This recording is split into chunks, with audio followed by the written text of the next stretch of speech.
Also employees, వాళ్ళకి నిద్ర వస్తుంది, వాళ్ళకి ఆకలి వస్తుంది, వాళ్ళకి విసుగు వస్తుంది. సో ఇవన్నీ common human tendency. So for that reason we cannot blame somebody.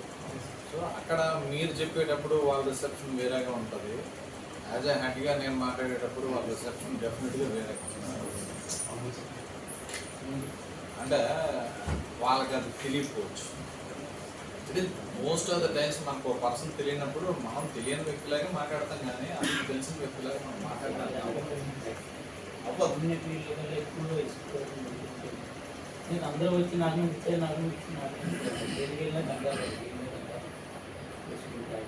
కంగారు పడడం ఒకటే కాదు. నేనేమంటానంటే every call why I receive, why I want to talk అంటానంటే, నేను 2-3 ఇన్సిడెంట్లు నేను చూశాను. 2-3 ఇన్సిడెంట్లో నేను మీటింగ్లో ఉండి ఫోన్ ఎత్తాను. జస్ట్ బికాజ్ నేను మీటింగ్లో ఉండడం వల్ల I cannot lift that phone. ఆ టైంలో నేను ఇచ్చే సజెషన్ ఒక ప్రాణాన్ని కాపాడగలిగాను. ఎందుకంటే ఆ డిసీజ్ని ట్రీట్ చేయగలిగే డాక్టర్ పేరు నాకు తెలుసు, మిగతా ఆవిడకి తెలియదు. ఇట్ ఇస్ ఓన్లీ ఆ రైట్ పర్సన్ నేను చెప్పగలిగి ఉండేవాడు. నేను తర్వాత చూసుకొని 2 hours తర్వాత మీటింగ్ అంతా అయిపోయాక ఫోన్ నెంబర్లు అన్నీ చూసుకొని నేను కాల్ బ్యాక్ చేస్తాను. మీరు ఎప్పుడన్నా మీరు ట్రై చేయొచ్చు. నాకు కాల్ చేసిన తర్వాత if I am unable to lift it, again I will call back. Missed calls అన్నీ చూసుకొని వన్ బై వన్ అన్నీ కాల్ చేస్తాను. ఈవెన్ మిడ్ నైట్ వచ్చినా ఏ టైం అయినా. సో నాకు వీకెండ్స్ రాత్రి 1 గంటకి 2కి చేస్తాను కూడా. నేను అప్పుడు నిద్రలో ఉన్నాను, నేను అంతకాలం లేదు నాకు తెలియదు. నాకు మెలకు ఉన్నంత వరకు నేను లిఫ్ట్ చేస్తాను. డీప్ స్లీప్లో ఉంటే మనకు కూడా అవ్వదు. తెలియనప్పుడు మళ్ళీ మార్నింగ్ లేచిన వెంటనే మళ్ళీ కాల్ చేస్తాను. లేచిన వెంటనే మళ్ళీ 1 by 1 లిస్ట్ రాసుకొని ఒక్కొక్కరికి కాల్ చేస్తాను. కాల్ చేసి ఏంటి మీ ఇష్యూ ఏంటి చెప్పండి, సాల్వ్ అయిందా లేదా, రాత్రి కాల్ చేశారా, I'm sorry I could not able to lift that. So దాంతో ఏమవుతుందంటే పబ్లిక్కి ఒక్కరిని సేవ్ చేసినా దట్ ఈజ్ లైఫ్.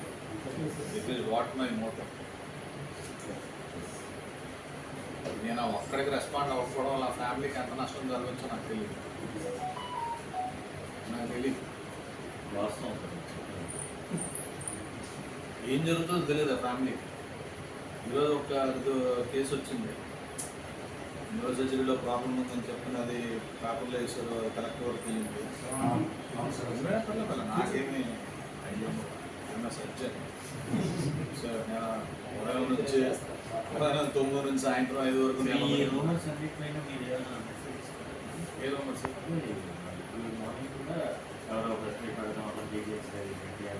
ఆ అమ్మాయికి నేను మార్నింగ్ అంతా పిలిపించి నేను మాట్లాడాను. అంటే రోజుతో అది వాస్తవం కావచ్చు, వచ్చిన దగ్గర నుంచి ఏ విధంగా ఉన్నాయని నాకు తెలుసు. వాస్తవం అయితే అది మనం మోస్ట్ ఆఫ్ ద టైమ్స్ అది ఇమీడియట్గా తర్వాత కూడా తెలియదండి సార్. అవును, 15 minutes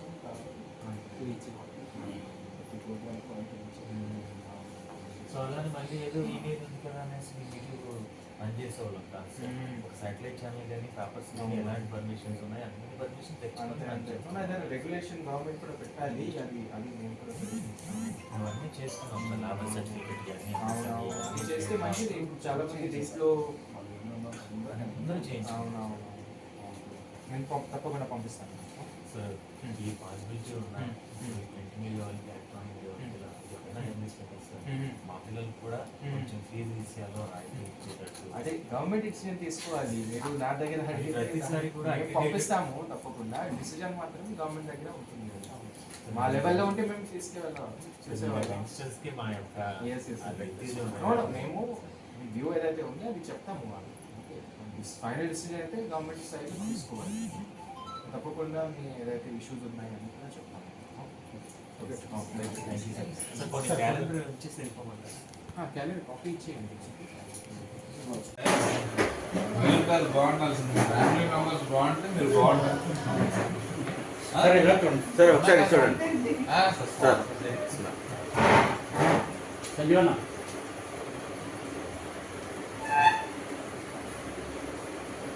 thank you sir. Okay, జాగ్రత్తలు ఇవన్నీ ఇది సిమ్టమ్స్ ఎట్లా ఉంటాయి అంటే, మీకు ఒకవేళ ఫీవర్ కానీ ఏదన్నా డయేరియా కానీ దీంతో ఇంతకుముందు ఏమైనా బాధపడి ఉంటే మీకు ఏమాత్రమైనా వీక్నెస్ లాగా అనిపించాలి, కాళ్ళు చేతుల్లో ఎక్కడన్నా మీకు బలం తగ్గినట్టు అనిపిస్తుంది. అది అనిపించిన మరుక్షణం మనం రావాలి, డాక్టర్ దగ్గరికి వెళ్తే మా దగ్గర ఇది కన్ఫర్మ్ చేసే ఒక టెస్ట్ ఉంది, that is called nerve conduction studies, NCS అంటాం.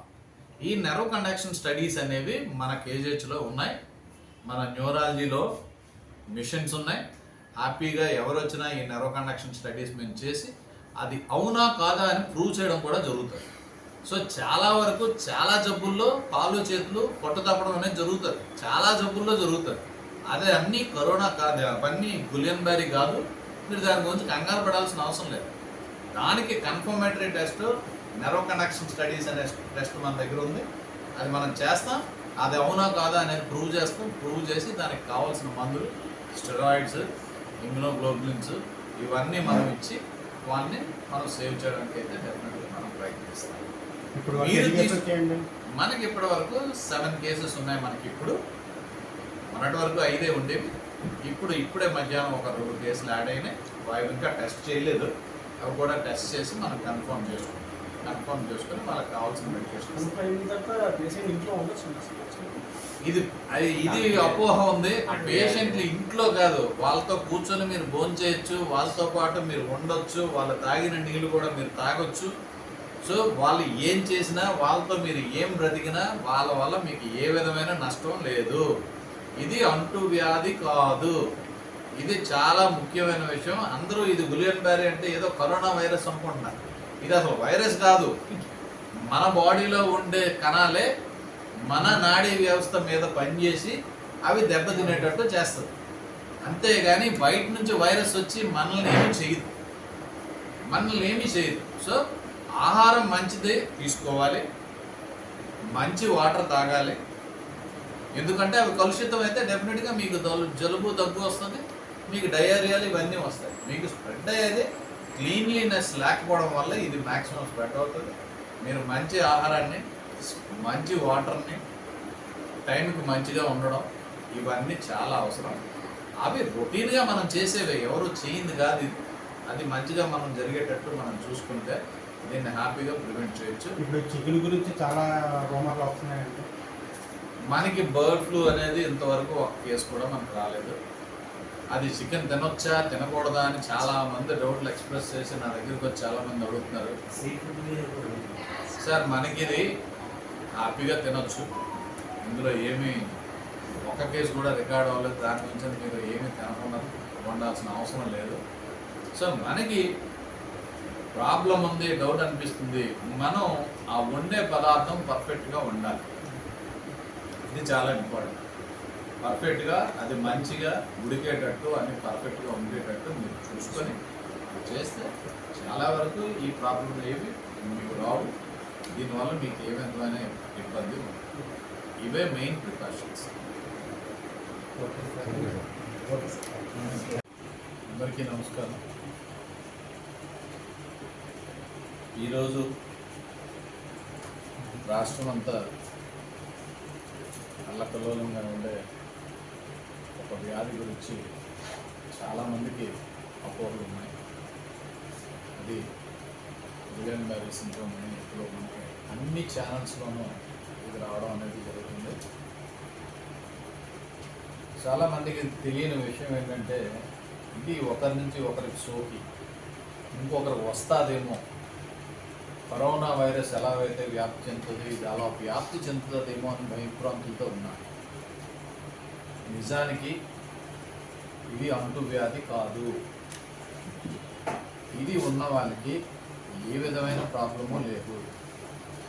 సో 2 లక్షల మందిలో 2కి వస్తుంది అంటే దీని పర్సంటేజ్ మీరు రొటీన్గా వచ్చే జబ్బుల కంటే చాలా తక్కువ. సో ఇటువంటి వ్యాధి కోసం మనం ఎక్కువగా ఇది ఏదో జరిగిపోయింది, ఏదో అయిపోయిందని అనుకోవాల్సిన అవసరం లేదు.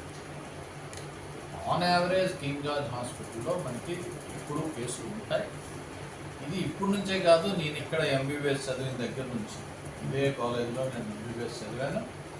ఇదే కాలేజ్లో నేను అంటే 40 ఇయర్స్ బ్యాక్ నుంచి కూడా మనకి ఇదంతా ఇవన్నీ ఉన్నాయి. సో అప్పుడు కూడా మేము దీనికి ట్రీట్మెంట్ ఇవన్నీ మేము ఇవ్వడం అనేది జరిగింది. ఇవన్నీ సక్రమంగానే జరుగుతుంది. సో ప్రతి డిసీజ్లోనూ ఎంతో కొంత పర్సంటేజ్ మార్బిడిటీ, మార్టాలిటీ అని రెండు ఉంటాయి. మార్బిడిటీ అంటే మనకి జబ్బు వచ్చిన తర్వాత దాని యొక్క అవలక్షణాలు కొంత ఉండిపోతాయి. సో ఫర్ ఎగ్జాంపుల్ స్ట్రోక్ వచ్చిన తర్వాత పెరాలసిస్, ఒక కాలు చేయి పడిపోయిన తర్వాత కొంతమందిలో పూర్తిగా రికవర్ అవుతుంది, కొంతమందిలో పూర్తిగా రికవర్ అవ్వదు. ఆ రికవర్ అవ్వకుండా ఆ వంకర దీంతో ఉండిపోతారు. సో దాన్ని మార్బిడిటీ అంటాం. మార్టాలిటీ అంటే ఈ ప్రాబ్లం వచ్చిన తర్వాత కొంతమంది చనిపోతారు, మార్టాలిటీ అంటాం. ఈ మార్టాలిటీ పర్సంటేజ్ తక్కువగానే ఉంటుంది, ఎప్పుడు ఎక్కువగా ఉండదు. దీని గురించి ప్రజలు కంగారు పడాల్సిన అవసరం అయితే లేదు. సో ఈ మార్టాలిటీ ఎప్పుడు వస్తుంది మనకి? ఇప్పుడు మనం ఒక 90 కేసులు 100 కేసులు ఈ గులియన్ బ్యారీ సిండ్రోమ్ అనుకోండి, దీంట్లో మార్టాలిటీ ఒక 2 మాత్రమే చనిపోతారు 100 మందిలో. అంటే 98% ఆఫ్ ద పీపుల్ మనకి రికవర్ అవుతున్నారు. మనం చూడాల్సింది 98% ఆఫ్ ద పీపుల్ రికవర్ అవుతున్నారు అనేది మనం చూడాలి. 2 చనిపోవడం అనేది అది సివియారిటీ ఆఫ్ ద డిసీజ్ బట్టి, అది ఎంత ఎక్కువగా ఉందనే దాన్ని బట్టి అది డిపెండ్ అవుతుంది. దీనికి గవర్నమెంట్ కూడా చక్కగా ఇమ్మీడియట్గా సత్వరమే దాని గురించి మందులు రెగ్యులర్గా పర్యవేక్షించి ప్రజల ప్రాణాలు కాపాడడానికి గవర్నమెంట్ ముందుకు వచ్చి అవన్నీ చూడటం అనేది జరుగుతుంది. ఎవ్రీడే మమ్మల్ని డేటా అడుగుతున్నారు, ఎవ్రీథింగ్ అన్నీ ఉన్నాయా లేదా అనేది మనం చూస్తున్నారు. నేను కూడా ఎవ్రీడే ఇప్పుడు రౌండ్స్కి వెళ్తున్నాను, మీరు వచ్చారు. సో ఎవ్రీడే నేను మార్నింగ్ అండ్ ఈవినింగ్ రౌండ్స్కి వెళ్ళి ఒకసారి పేషెంట్ ఎట్లా ఉన్నారని మొత్తం అందరినీ నేను చూడడం అనేది జరుగుతుంది. రెగ్యులర్గా నాకు అలవాటు. ఏ బ్యాడ్ కేసు ఉన్నా నేను వెళ్ళి ముందు చూస్తాను, అది చూసి వస్తాను. సో ఇట్లాగా మనకి ఇది జరిగేది. ప్రజలు ఒక అపోహన అయితే తొలగిపోవాలి దీని గురించి. సో ఇది ఎట్టి పరిస్థితుల్లోనూ ఒకరి నుంచి ఒకరికి సోకదు. సో ఎందుకు వస్తుంది అనేది మీకు డౌట్ రావచ్చు. పోస్ట్ వైరల్ ఇన్ఫెక్షన్స్ కానీ, ఇంతకుముందు డయేరియాతో బాధపడినా కానీ, దగ్గు జలుబుతో బాధపడినా కానీ, అవి వైరల్ ఇన్ఫెక్షన్ వల్ల అది వస్తే దానివల్ల మన ఇమ్యూన్ సిస్టమ్ కొంత దెబ్బతింటుంది. ఆ ఇమ్యూన్ సిస్టమ్ దెబ్బతిని మన నాడీ వ్యవస్థ మీద ఒక పొర ఉంటుంది, అది మైలిన్ షీత్ అంటాం. ఆ మైలిన్ షీత్ చాలా ఇంపార్టెంట్, మనకి ఎలక్ట్రిసిటీ లాగా పాస్ అవ్వడానికి అది ఉపయోగపడుతుంది. ఆ మైలిన్ షీత్ మీద ఈ ప్రభావం పడి ఆ నరాలు కొద్దిగా చచ్చుపడుతున్నాయి. దానివల్ల మనకి పెరాలసిస్ లాగా మనకు రావడం అనేది జరుగుతుంది. ఒకవేళ ఇది స్టార్ట్ అయ్యేటప్పుడు ఒక కాలు దగ్గర కాలు కదపడం కష్టంగా ఉన్నా అలా గ్రాడ్యువల్గా అది ప్రోగ్రెస్ అవుతుంది. అది ప్రోగ్రెస్ అవ్వడానికి కొంత టైం తీసుకుంటాం. ప్రజల అప్రమత్తతో ప్రీవియస్గా ఏదైనా ఫీవర్ కానీ, డయేరియా కానీ, వామిటింగ్స్ కానీ, జలుబు దగ్గులతో కానీ ఏదైనా బాధపడితే వాళ్ళు జాగ్రత్తగా దాన్ని ఐడెంటిఫై చేసుకొని ఆ తర్వాత ఏమన్నా ప్రాబ్లం, అది తగ్గిపోయిన తర్వాత ఏమన్నా వీక్నెస్ లాగా, కాళ్ళు చేతుల్లో ఏమైనా వీక్నెస్ లాగా అనిపిస్తే ఇమ్మీడియట్గా వచ్చి డాక్టర్ని సంప్రదించాలి. సో ఇలాగే ఇవి వచ్చిన ఒక 100 మందిలో ఒకరిద్దరికే ఈ ప్రాబ్లం అంతా వస్తుంది. అది కూడా కంగారు పడిపోవాల్సిన అవసరం లేదు. అంటే జలుబు దగ్గు వచ్చిన వెంటనే ఇదేదో వచ్చేస్తుందేమో అనుకుని డాక్టర్ దగ్గరికి వెళ్ళిపోవాల్సిన అవసరం. అలా జలుబు దగ్గు ప్లస్ ఈ డయేరియా ఇవన్నీ ఉన్న 100 మందిలో ఒక ఇద్దరికే వస్తుంది. ఆ ఇద్దరు హాస్పిటల్ని సంప్రదించుకోగలిగితే అది సరిపోతుంది. ఇట్లాగే మనకి ఇప్పుడు కేజీహెచ్లో మనకు ఒక 7 కేసులు ఉన్నాయి. కేసులన్నీ స్టేబుల్గానే ఉన్నాయి రైట్ నౌ. సో వీళ్ళందరినీ ఇప్పుడు రౌండ్స్ వేసి ఇప్పుడు చూసి ఇదంతా చెప్పడం అనేది జరుగుతుంది. వాళ్ళ ప్రోగ్రెస్ ఎట్లా ఉంది ఏంటనేది.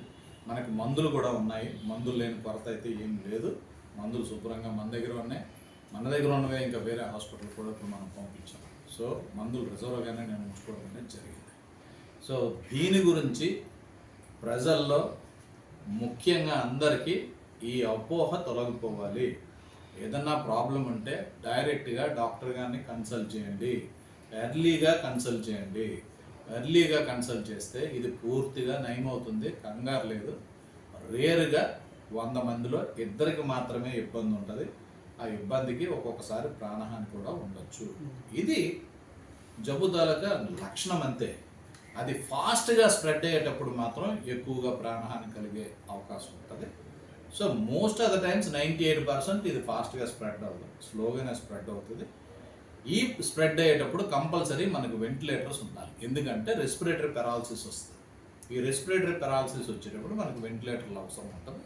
సో మన దగ్గర వెంటిలేటర్లు చక్కగా ఉన్నాయి. పేషెంట్లు వచ్చినా అటువంటి ప్రాబ్లంకి వెళ్ళినా మనం వెంటిలేటర్ సహాయం డెఫినెట్గా మన దగ్గర ఐసీయూలో అన్ని ఏర్పాట్లు చేయడం అనేది జరిగింది. సో దీనికి ప్రజలు ఏమి కంగారు పడకుండా ఇటువంటివి ఏమొచ్చినా అన్నీ చూసుకోవడానికి మా డాక్టర్లు, మీది ఏది ప్రాబ్లం ఉన్నా నా డోర్స్ ఎప్పుడు తెరిచే ఉంటాయి. ఎనీ టైం ప్రజలు వచ్చి నాకు కాంటాక్ట్ చేయొచ్చు. డెఫినెట్గా నేను వాళ్ళందరికీ ఆన్సర్ చెప్పి వాళ్ళకి కావాల్సిన ట్రీట్మెంట్ ఇమ్మీడియట్గా ఏర్పాటు చేసే బాధ్యత నాది. So thank you. ఈ మెసేజ్ని కంపల్సరీ ప్రజల్లోకి మీరు తీసుకెళ్తున్నందుకు మీకు అభినందనలు.